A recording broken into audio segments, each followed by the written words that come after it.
G'day, I'm Tricia Reust, here to tell you about binder medium by Atelier and pouring medium by Atelier, products of the wonderful Australia Chroma company. Binder medium is firstly a sealer, so it completely seals the surface of the painting. It dries a bit sticky, so it also helps the adherence of the paint to the surface. And you can consider pouring medium to be just a thicker version of binder. When you apply binder, it's best to use a cheap, wide bristle brush, because it doesn't matter how well you wash your good brushes out, any mediums will leave a residue on your brush. Binder medium as a sealer comes into its own when you want to paint on a surface other than canvas. This here is corrugated cardboard. It's important to seal both sides if you're going to use boards or cardboard, because that stops the leaching of any bad stuff in the paper and the wood with which the substrate's been made, leaching into your paint. And here, where you can see the cardboard showing through, is an ideal way to paint other than on canvas. The molding medium and the stamps and the paint have all adhered really beautifully to the binder medium. Pouring medium, however, is thicker and is perfect to seal anything like this. Is an air-dried pot made from clay and made by a young person. It's been sealed after drying with the pouring medium, then it's been stenciled with Atelier Free Flow, and then it's been resealed once again with the pouring medium, with the benefit of making this little clay vase waterproof. This here is a board. You can buy boards for painting, and if you want the appearance of the board to show through, the whole surface was painted with the binder. Then, because binder medium dries shiny, this has then been painted over with a clear gesso. Then this is all colour pencil and paint, so that you can do a beautiful work and still retain the appearance of the substrate. There are canvases available that are linen, and the canvases are not treated with gesso. So if you want to retain that beautiful look of the ecru linen, what I like to do with my binder medium, firstly I've put in the composition with Conti crayon, push that in with water so that the canvas can receive the Conti. But after that, the final treatment, I wanted the acrylic to stay slick and on the surface and not be absorbed by the canvas. So everywhere where the composition was going to be centered, I've painted binder medium. And when that's dry, I've been able to put the final layer of the acrylic on, and using the acrylic very thin, it stayed on top of the surface, and I was able to get beautiful softly nuanced colours into the figure. Pouring medium, because of its thickness, is a wonderful way to seal your collagraphs. This is a used collagraph, and a collagraph is just collaged textured items on a flat base for printing. So this one's been sealed. I also seal my corrugated cardboard stamps. This is the stamp that was on that first painting that we saw in this video. So your pouring medium, because it's thicker, you need to apply it with a stiff brush, not any of your good brushes. And the beauty of the pouring medium is it actually seals things like felt, like these felt dots, and these beautiful strings will retain the characteristic of the string, but with a sealed layer of the pouring medium, so that when it is printed, all those lovely individual lines will be heightened.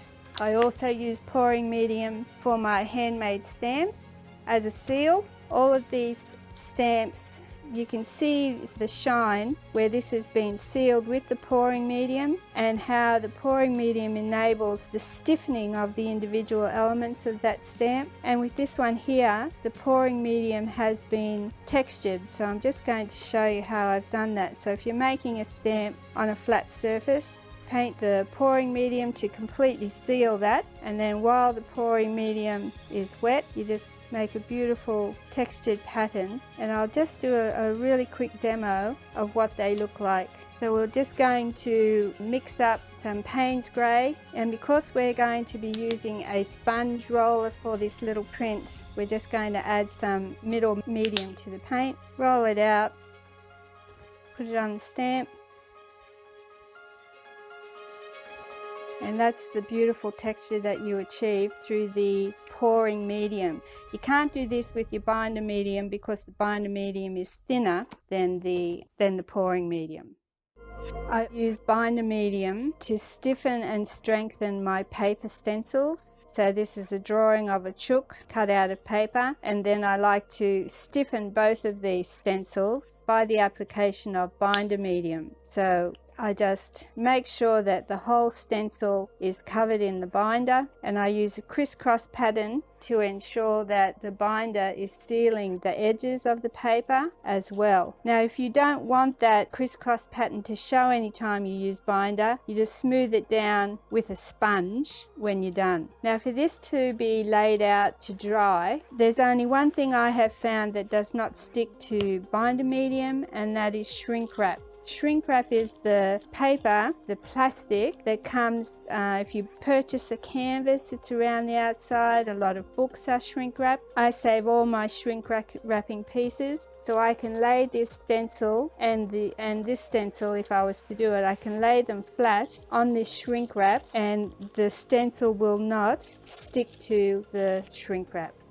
Binder medium is a professional collaging agent. Never ever ever use PVA for your collage. PVA or wood glue and binder are completely different chemical makeup, and if you want your work to be regarded as fine art, you should use fine materials that are acid free and that will last as long as your paint. And you can see for yourself, PVA is fine to use with children because it washes off their hands straight away in water. You cannot wash binder medium off with water. It's a completely different makeup. So for thinner elements in your collage, the binder medium will adhere it. You just put water down for something thin because of the fragility of your thinner elements, you want to be more careful. So if you're collaging something thin, you place water, place the element, and then the final layer is your binder. So water, placement, binder. And for something thin, work your brush from the middle out, and your brush works as an iron and you flatten it. We do not want air bubbles. Creases are beautiful, air bubbles are a no-no. If you find that your work does dry with an air bubble, after it has dried, slit that air bubble with your Stanley knife and then reapply the binder. So something thin, something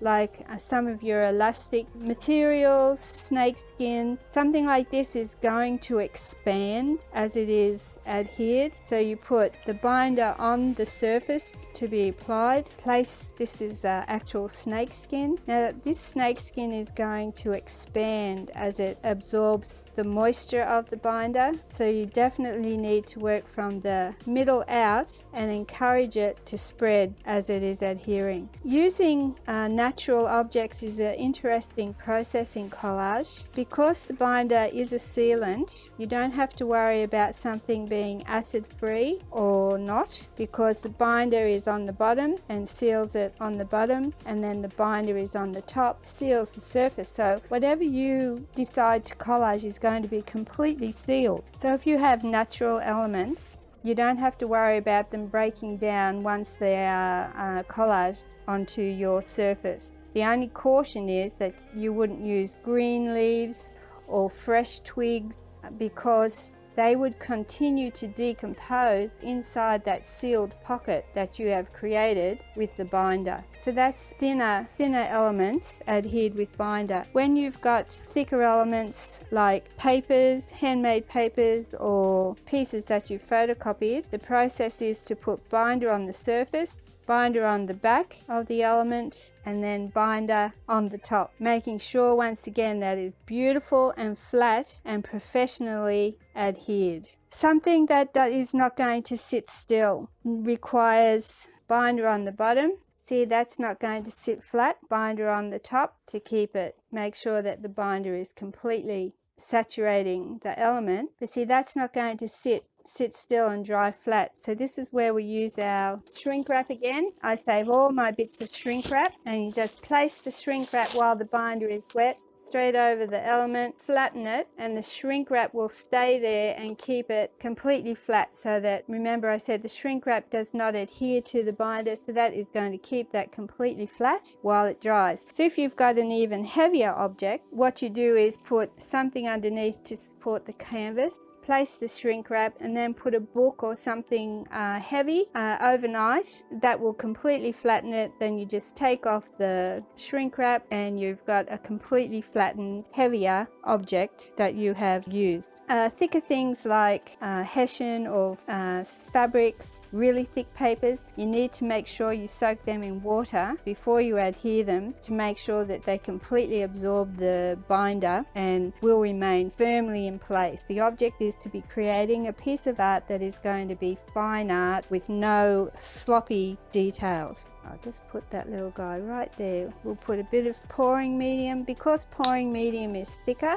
Now both of these mediums look cloudy and white when they are wet, but they dry completely clear. So we just push whatever it is, a leaf or something. Now of course we can't use fresh geckos because they would continue to decompose. Then once he's embedded in there, then you return to your binder. Remember the binder is thinner, so we want to completely seal it. We put the binder right over the top to make sure that it is completely sealed. Now I'm just going to smooth out the edges so that when that's dry, the only thing that will be seen is the actual gecko. And I don't want any coarse ridges around the outside, so I smooth all the edges around him, and so it'll completely sealed and adhered. For even heavier things such as a button, this is where we need to use our regular gel gloss or heavy gel gloss. So you need to make a bed. Now remember, the gel is exactly the same as the two pouring and binder mediums in that it looks really creamy and white while it is wet, but it will dry completely clear. So we've got it set in there, and now we need to seal this exactly the same. So once again we return to our binder medium and seal that right over the top. And while we're sealing it, we also smooth out the edges so that there is a really lovely smooth transition from the canvas up to the element. So when that dries, all you're going to see is the actual button. When that dries, all you're going to see is the little gecko. There will be no hint of the mediums whatsoever. In this finished piece of art, the binder medium and collage has played an integral role. Firstly, the canvas was collaged with this old aging piece of music that had been printed with a silhouette print. The different natural elements, old leaves, have been placed with the binder, and you can see in these really big ones, this one had to be flattened down. This one was flattened down with only the shrink wrap. But when we move over here, this actual piece of branch and leaves needed to be weighted overnight. So they were placed with the binder, covered in shrink wrap, and then weighted down with a book overnight. And you can see it is completely dried so that there is absolutely no remnant of the mediums that were used. This figure here is from a photograph, so I want to talk about photo transfer and the use of binder in photo transfer. This figure was photo transferred and completed the whole painting. In photo transfer, of course, we take a photograph, copy of a photograph, and we transfer it. You can use either your regular gel gloss, your heavy gel gloss, or your gel satin. After you have imprinted and placed the photograph, This is one that it's been imprinted into the gloss. The paper has been peeled away, but there's this cloudy residue. If you were to paint straight on to this cloudy residue, then this print would remain that cloudy. Whereas both of this one is finished and this one has just been treated with the binder. Because if it's wet with water, see how that wakes up again and you get that lovely clarity? What the binder medium does is it gives us that clarity and then dries clear, so it retains that and completely eradicates that cloudiness. So you just cover your whole photo transfer with the binder medium and you can see how beautifully black and white that's come up. And because of the nature and characteristic of the binder medium, that is going to remain that lovely heightened contrast in black and white, so that transfer now is ready for any application of paint or drawing media or however it's going to be used on the canvas. So that's on a piece of canvas. But you can see how beautifully black and white the binder medium has brought that photo transfer.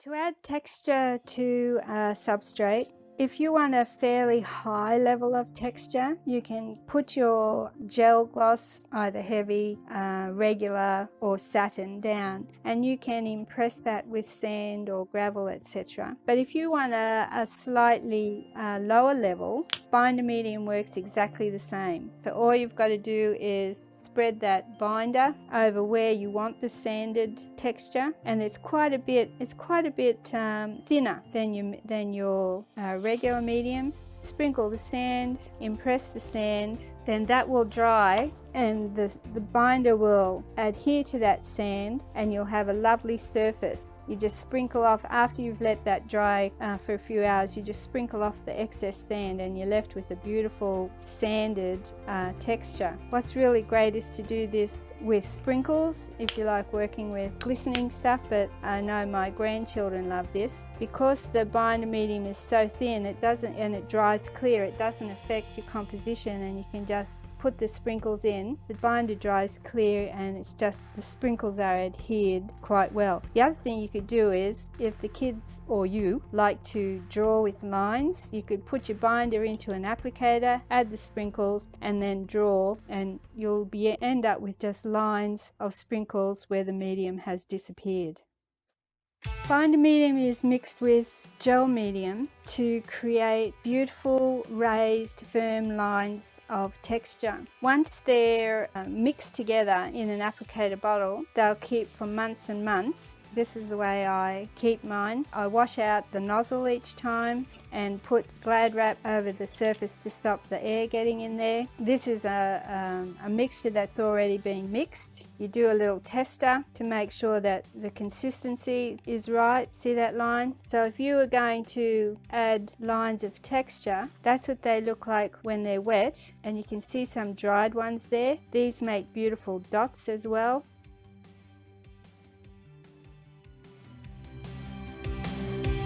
And like I said, they will stay in these applicator bottles for months. To make them, all you do is you get your gloss gel. It's roughly half and half, but you have to experiment till you get it right. You put your impasto into your applicator bottle, you add your binder. The binder is what makes the gel adhere really well, and it makes it thin enough so that you can draw with it, whereas if you use the gel straight, it's too thick. Then you just shake and shake and shake, and you need to make sure that you test your mix. See, that's too runny, so you need to test your mixture until it's right. It's a wonderful addition to your texture painting, and I just want to show you some of the ways that you can treat these lines once they're adhered. On this large painting that is not completed as yet, I have several areas where the lines have been treated. This one here has only been glazed with a transparent color, so that lovely, you can see through into the depths of the line. So that's just coated with a transparent glaze. I think that's phthalo turquoise. This one here has been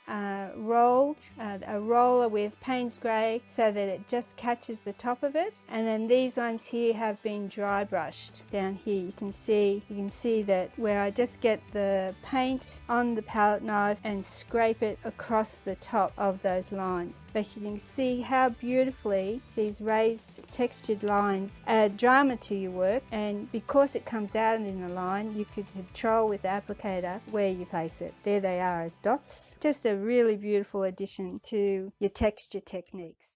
The last thing I want to show you that I use binder medium for is actually you can mix binder medium straight into your paint for a certain effect. If you were to mix color, this one is ultramarine, in with your gel gloss, you get that really lovely deep mark that you can read into, and it dries beautiful and glossy. But sometimes that's a bit too heavy for what I want. Here in this little miniature, this whole area of the blue is exactly the same, only I've mixed my ultramarine in with the binder medium so that it's a lot lower in texture, and it just has a different surface and a different sheen to what I want. So I'll just show you. Get a little bit of your blue, mix it in with your binder medium. When you mix color with any of your mediums, can you see how that's got quite a bit lighter than how it's going to dry? You just have to remember that your mediums dry clear. So this is cloudy right now because the white medium has not dried clear, so that looks quite a bit lighter. And then I'm just going to scrape it across the surface of the canvas, and when that dries, it's going to have that beautiful see-through intensity.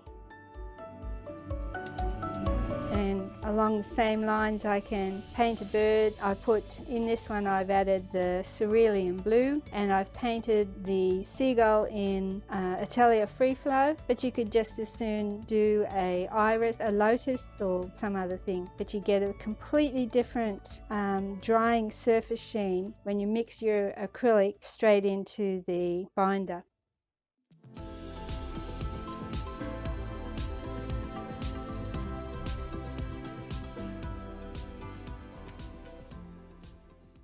The sealing power of the pouring medium is really quite permanent, and Jim Cobb has actually used pouring medium to seal a wooden sculpture, and here you see it in his garden. Because the pouring medium is so thick, it can actually hang on to more than sand like what we saw with the binder medium. It can hang on to a really high level of grit and sand and even small stones and pebbles. And here you can see in Jim's garden where he has used the pouring medium on his black landscaping plastic, put into the grit and then painted it, and used this plastic along the side of his pool to give a beautiful intermediary step in between the water and the rocks.